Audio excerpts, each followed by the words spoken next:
Hi guys, James at Rampant Lion Reviews again for you today with another beer review. For this one we are going to stick to Scotland and we're going to return to a brewery that has now featured on the channel a good couple of times before. This will be review number 4 featuring these guys if memory serves me correctly, and the other beers that I've had from these guys so far have been pretty damn impressive, and the one that we're trying today is one that I've wanted to get a hold of for a little while, so really looking forward to this. So for this review then we are going to head through to Glasgow in the west and we're going to have a look at another beer from one of the gypsy breweries operating in the city these days. So this one comes to you from Dead End Brew Machine. It's called Milo the Crusher. It comes in at 10.5% ABV and they're describing this one as a rye whiskey barrel aged barley wine. So the barrels that it's aged in are Sazerac whiskey, and from what I understand Sazerac is a sort of cocktail that you can get in New Orleans. It's like a whiskey based cocktail actually. So yeah, I think this should make for a very interesting review. I mean, I've had very good beers from these guys so far, so there's nothing to suggest that this one shouldn't be any different. The other beers that I've had from this brewery so far, the very first one was the Nightland, which was a beautiful imperial stout. I seriously enjoyed that. And then on this particular cycle of Scottish beer reviews I tried the Sun Gone, which was interesting as well. That one had a bit of chilli in it actually, and I'm not usually a big fan of chilli stouts, but that was still a really solid beer. And then we had the Total Fury, which was a passion fruit IPA, and now we have this one. So yeah, my first barley wine from these guys, but I think based on how these guys can do the big heavy malty beers, I do have quite high hopes for this one. They have got a Doppelbock these days as well actually. It's like a Morello Cherry Doppelbock, and I'm hoping that I can get a hold of that one somehow. But I actually bought this beer in my order from Overtone Brewing Company, and I was quite lucky, I think, to get a hold of this one. So yeah, definitely nice to get a couple of to get this one in, and to get a few more Dead End Brew Machine videos for you done while I'm home in Scotland this time. So yeah, hopefully this beer is as good as the ones we've had from them previously, and I hope that you guys enjoy my take on this one as well. Always nice to feature these guys when the opportunity presents itself. So yeah, let's go for it then. So as always with my reviews, I'll tell you a little bit about the brewery before we taste the beer. If you want to get straight to the tasting, just fast forward. All the usual links are in the video description below. That's the brewery website, the link to my other reviews that I've done from Dead End Brew Machine so far, and I will definitely add more to that list in the near future when I can get back to Scotland. But there's all the usual social media down there. If you want to see more reviews, do please consider subscribing to the channel. The whole channel of course has a geography based tagging system, so you can go into the homepage and search for beer based on country, city, state, county, province, prefecture, whatever it is you're interested in. Do check out the playlists of beers from different countries. There is one there for all the Scottish beers that I've reviewed for you. That's being added to quite a lot at the moment because I am at home in the motherland of Scotland for a little while. And as always, please do get in touch and let me know some of the other beers and breweries that you guys would like to see me review. It's always great to hear from you guys that are watching the videos, and the support that you show the channel is hugely appreciated. So anyway, to tell you a little bit about Dead End Brew Machine then, on to my brewery notes. So Dead End Brew Machine, as I've mentioned to you already, are based in Glasgow, and the company was founded by Irishman Chris Lewis, who was a very highly regarded home brewer in the city. But he and his friend Jake Griffith, who now owns Upfront Brewing, had won the Institute of Distilling's home brewing competition back in 2012, and this inspired them both to go out and set up their own companies. So Chris had actually started winemaking back in 2008, and he said that his wine was pretty awful, but he later learned that it was much quicker to make beer, and so he went to his local home brewing shop, which turned out to be run by none other than Scott Williams of Williams Brothers Brewing,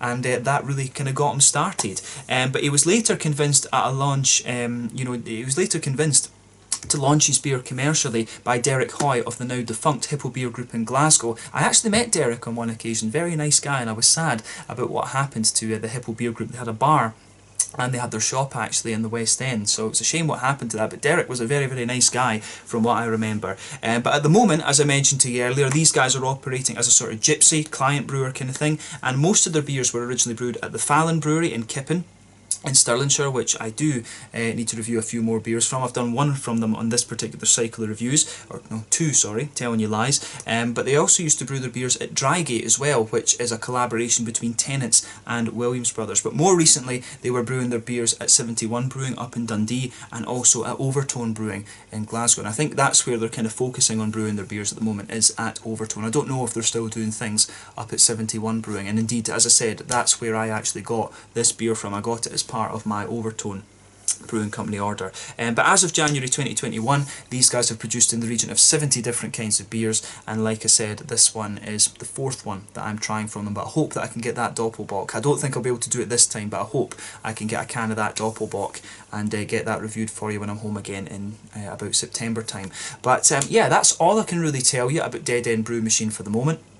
They seem to be a really nice and kind of up and coming brewery, and I do hope that they kind of keep the momentum behind them and they can scale up a little bit, because I think the beers that these guys are doing are definitely good enough to be scaled up a little bit. So hopefully they can get like a strong partnership with either 71 Brewing or Overtone Brewing and scale up a little bit and get their beers out there a little bit more. So yeah, that would be really nice for these guys, because they are, I think you know, they are one of the best breweries in terms of the quality of their beer in Scotland just now, I think. So yeah, and they are doing, you know, pretty. There is a little bit of a gap in the market at the moment for, you know, the kind of higher alcohol sort of things, and that seems to be the little niche that Dead End Brew Machine have kind of found themselves in. Actually, their imperial stouts are very, very good actually. So yeah, maybe Scotland's equivalent to Nerd Brewing that we have over in Skåne in Sweden actually. That would be an interesting collaboration, Dead End Brew Machine and Nerd Brewing from Malmö. I would love to see that. But yeah, that's all I can really tell you. As I said, if you want to learn more about this brewery, you can check out the brewery website, you can follow them on Facebook and Instagram to keep up to date with all the latest goings on, and you can of course check out the Rate Beer, Untappd and Beer Advocate pages to learn more about all the different beers that these guys have done. So yeah, that's it for the history section of the video now. I'll just let you have a little look at the artwork before we open this one up. As you can see, it's quite similar to the other things we've had from Dead End Brew Machine before. There you can see on the side, Dead End Brew Machine, and the big text, Milo the Crusher. I might well keep this can actually, because like I said, this is a beer I've wanted to try for quite a while. But 10.5% barley wine, this one. I keep wanting to drop this can. Oh, it's annoying. But yeah, 440 millilitres, and I think, I actually don't know what I paid for this, maybe £7 or £8. But I mean, for a big barley wine like this, that's, you know, this one was a bit of a treat because I'd wanted it for so long. So if it was, let's assume that it was £7.50, because that's kind of in the middle. So if it was £7.50, that's maybe about €8.50, something like that, maybe about $9, $9.50 American. And for those of you watching in Sweden, who I know there's a lot of, that would be, you know, if it's £7.50, 7 times 11.77, you know, maybe around 85 Swedish kronor, somewhere in that kind of region. So this beer, definitely a little bit of a treat, but I think it will be pretty special actually. But yeah, a rye whiskey barrel aged barley wine, 10.5% ABV.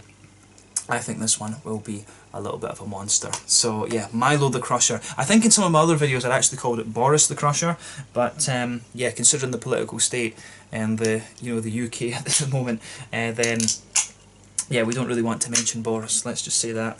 But yeah, let's get this guy out and we'll get on with the tasting then. Very, very curious to see what this beer has in store for us. And just look at the colour of that actually. That's a beautiful, oh, that's a beautiful big copper thing. I don't know what's going on with my hand today. It's dropping everything. But I'm going to share this beer after the video with my dad, but we'll pour the full thing out for the purposes of the review. But look at the colour of that beer. Damn, that is very, very impressive. So yeah, that will partly be down to the barley wine, I'm sure. From what I read, this beer has a 2.5 hour boiling time in the wort, which is actually quite short for a barley wine, I think. Normally I thought barley wines had like a 4 and 5 hour boil time in the wort, so I think this one's a little bit of a short boil barley wine.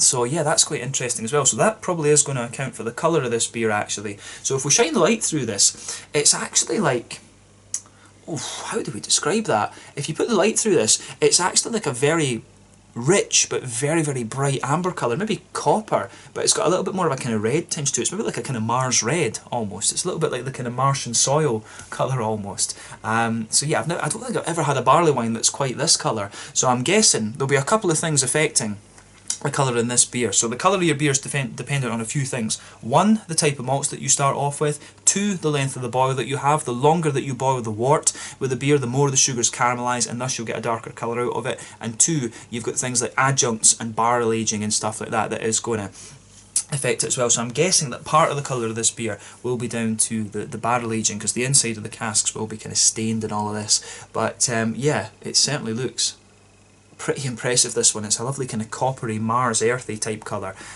So yeah, if I put the light through it, it does have a little bit of a kind of natural haze to it. I don't think this one is like overly hazy because of oats or wheat or anything like that.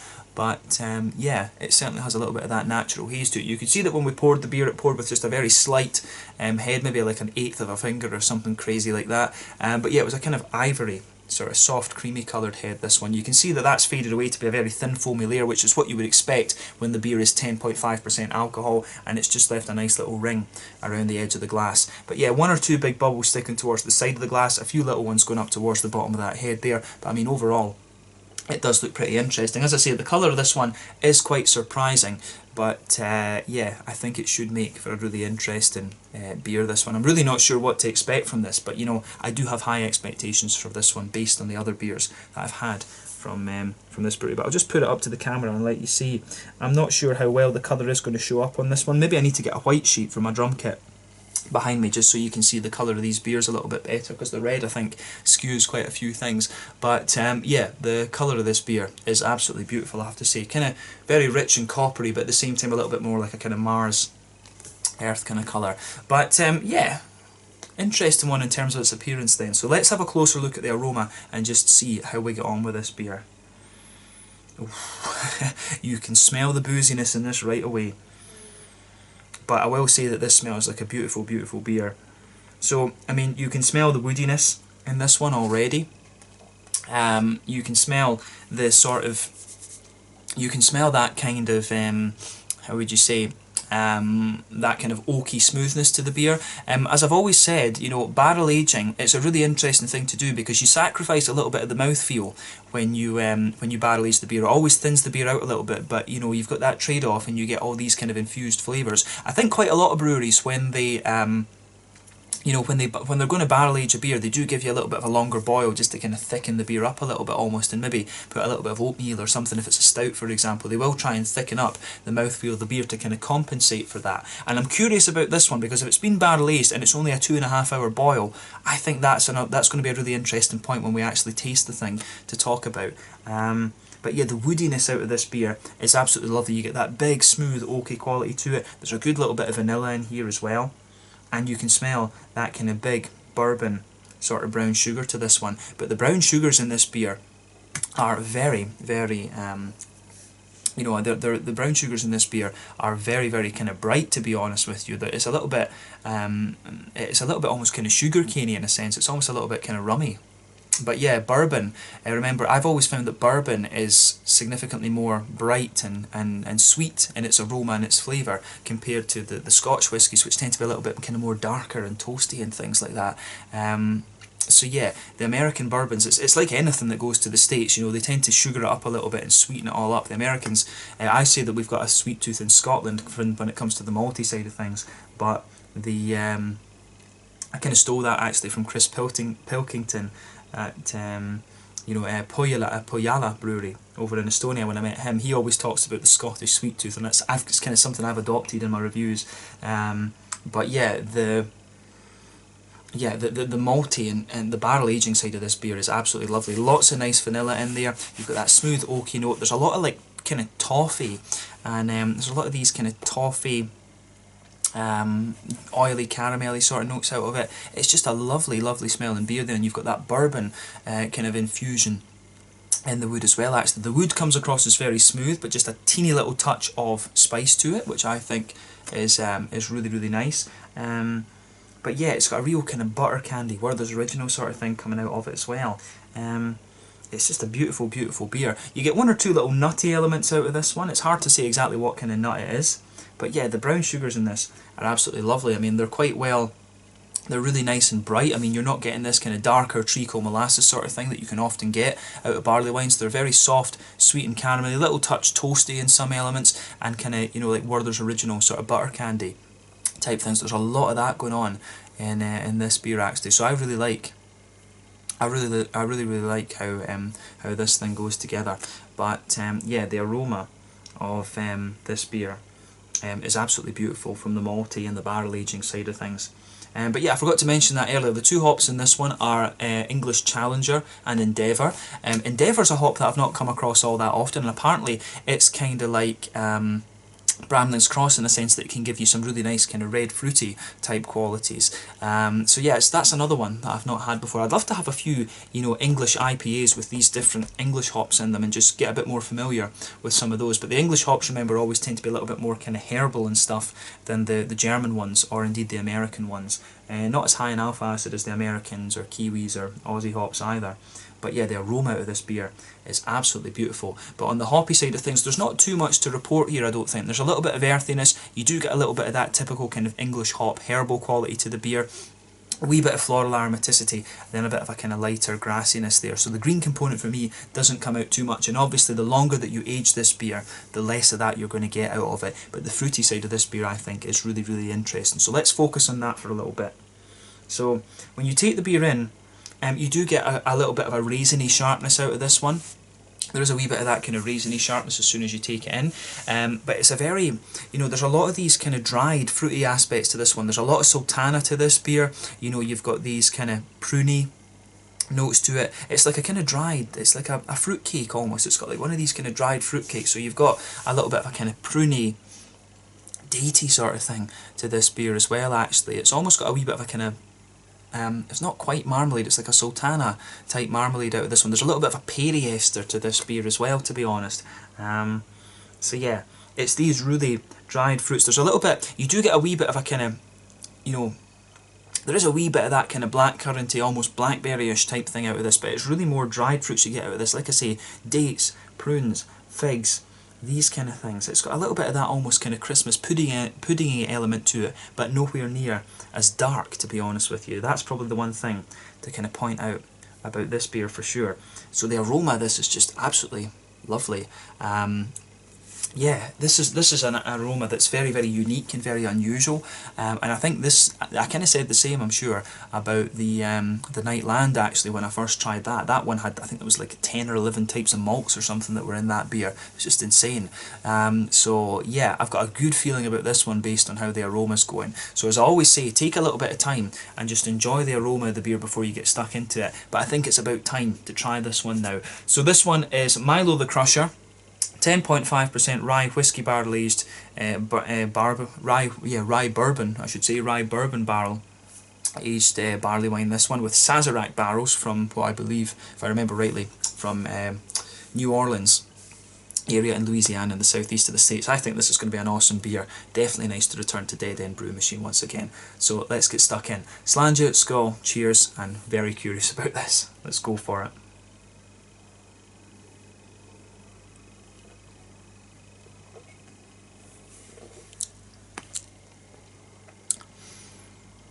Oh yeah.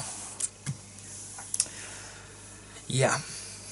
I'm just going to say this is a beautiful, beautiful beer. Yeah, is it quite as complex as the Nightland? I wouldn't say quite, but it's equally as good as that. It really is equally as good. And as I've said in other reviews, you know, you don't have to be stupidly complex to create a really nice beer. Some of these sour beers that you get, you know, these big sweet Berliner Weisses and stuff like that, you know, some of them, like some of the Vault City stuff, that's incredibly straight shooting at times, but they just do it so well. And I think this beer is one you can really feel. You can really feel the flavour sort of evolving in the middle of the palate there. So I don't find this one as complex. And I've only taken a sip of it right enough, but I don't find it as complex as the Nightland, but it's equally as good in terms of its flavour profile. But I'm sure as I drink this, I'll say that now, and as I drink this beer, there'll be more and more things come off of this. But, you know, I think it almost makes the wait for this beer worthwhile. So, you know, I'm just going to say now, I 100% want to try that Doppelbock. I really want to go at that Doppelbock, so I'll need to figure out some way to get a hold of that. But this is a lovely, lovely beer. If you come across this, just go for it. It's a little bit pricey, yes, but you know, you won't regret that. Get this one, share it with a friend, and you will enjoy this beer. Absolutely. Beautiful stuff.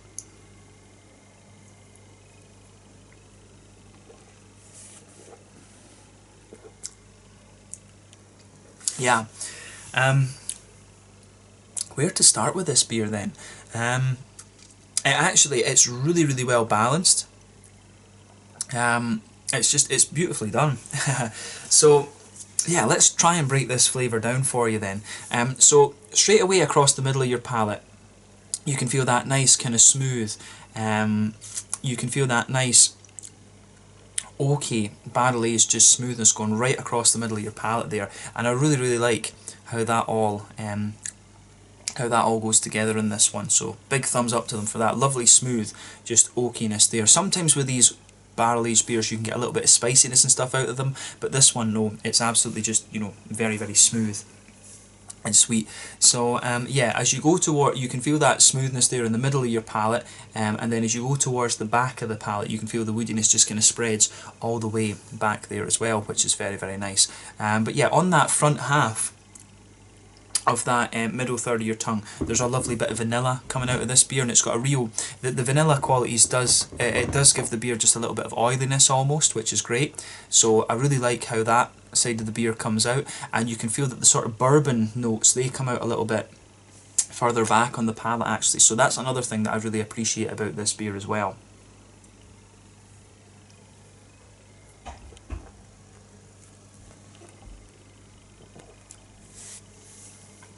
So yeah, the bourbon notes on this just add another kind of level of complexity to the beer. And the thing that you'll notice in the middle of your palate is that in the back half of that middle third of your tongue, the brown sugars just really, really kind of come out of this beer. This beer, like I say, because it's got that shorter boil, you're not getting so much in the way of like a treacly molasses sort of thing out of this. What you're actually getting is a very oily but still quite bright caramel quality out of the beer. It's got a lovely kind of bright caramelly note to it. You will get, as you move it in the very centre of your palate, it's very concentrated and very oily and caramelly, but as you move further out from that, it does get a little bit more kind of, it does become a little bit more sort of, how would you say, it does become a little bit more kind of oily and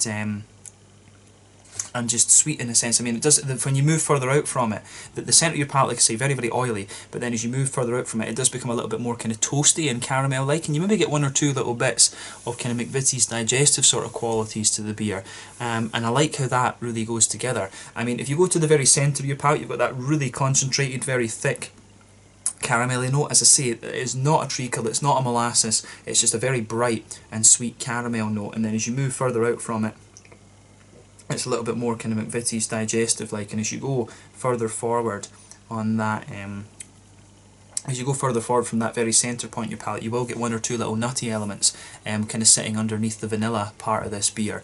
So yeah, bear that in mind with this one. I think that works very, very well actually.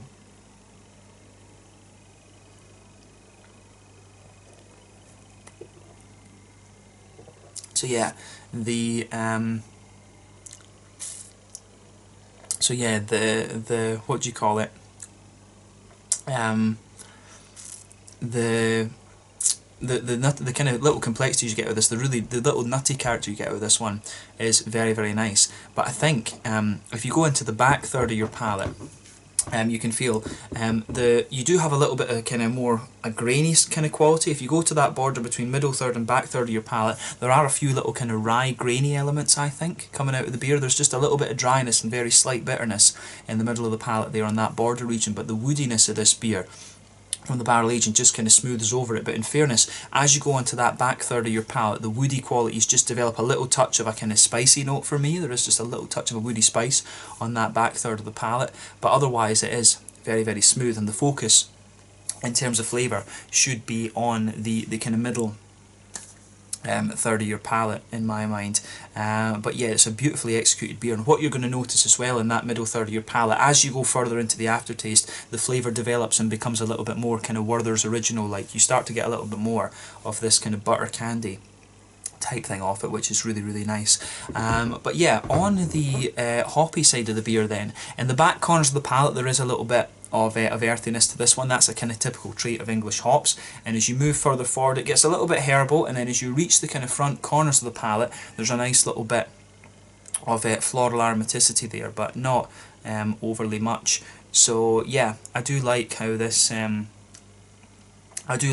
beer goes together in that sense. It's got a nice little bit of floral aromaticity to it, which works really well. Yeah, the quality of this beer, I think, is really interesting. But the thing is, if you age this beer a little bit more, some of those hoppy elements are going to drop away. So those, you know, when you try your own version of it, when you try your own can of this beer, that might be a little bit different. But yeah, there is a nice little bit of earthy and herbal quality, those English hop notes in the back corners of the palate. But as you move further forward, a little bit floral, and then round the front kind of curve of the palate, then it's a little bit of, it's got a little bit of a kind of, it's got a little bit more of a kind of lighter grassy sort of thing to it.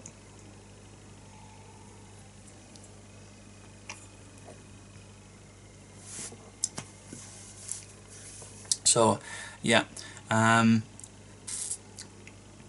for me, that nice nice little bit of grassiness you get out of this one. It does actually, when I'm having this beer, it does actually have a wee bit of kind of zestiness almost on that kind of front curve of the palate actually, which is quite interesting. I didn't expect that, but that's really kind of interesting about this beer as well. But yeah, let's focus on the fruity side of things. I think we've described the hoppy side of it kind of as much as we need to. But yeah, on that kind of front third of your palate, that's, as I always say, where you get that nice oily bubble where those juicy fruity esters just roll their way out of the beer. So for me, this one, it is very cakey. I mean, if you go to that border region between front third and middle third of your palate, the beer has a really kind of fruit cakey type base to it, which I think is very, very nice.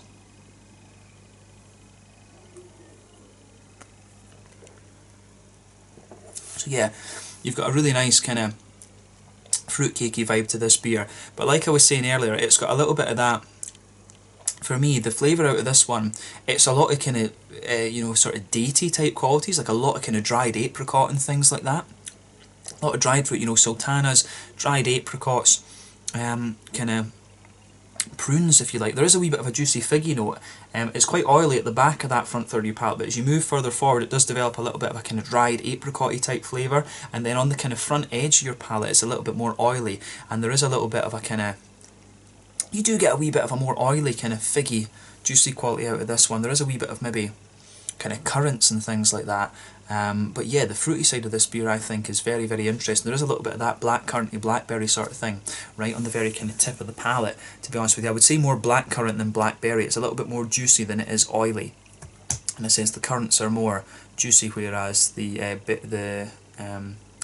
berries are a little bit more oily, if that makes sense. So yeah, the fruity side of this beer, again, is very, very nicely executed. So you can feel underneath that front third of your palate, there's a little bit of an almost cakey element to this beer, but it's really just beautifully executed, this one. I think this is a lovely, lovely barley wine. So again, a huge thumbs up to Dead End Brew Machine for this. I don't think this one is quite as complex as the Night Land was. At least I don't remember this this one.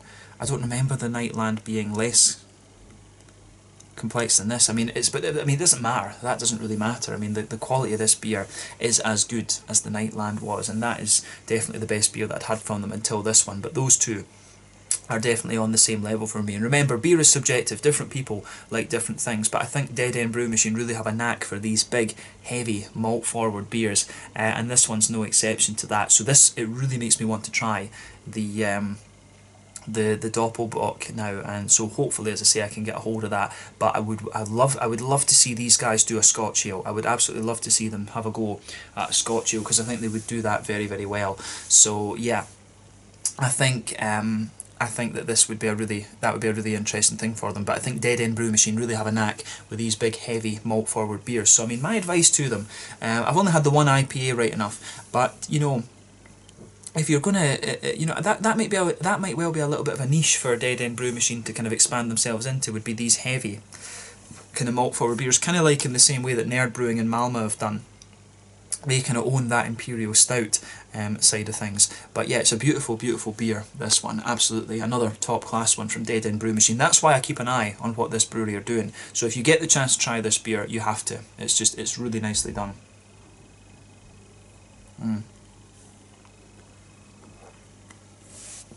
Yeah, beautiful stuff. So yeah, I think we can leave the flavour profile at that, to be honest with you. This one, just a great, great beer. I really like this.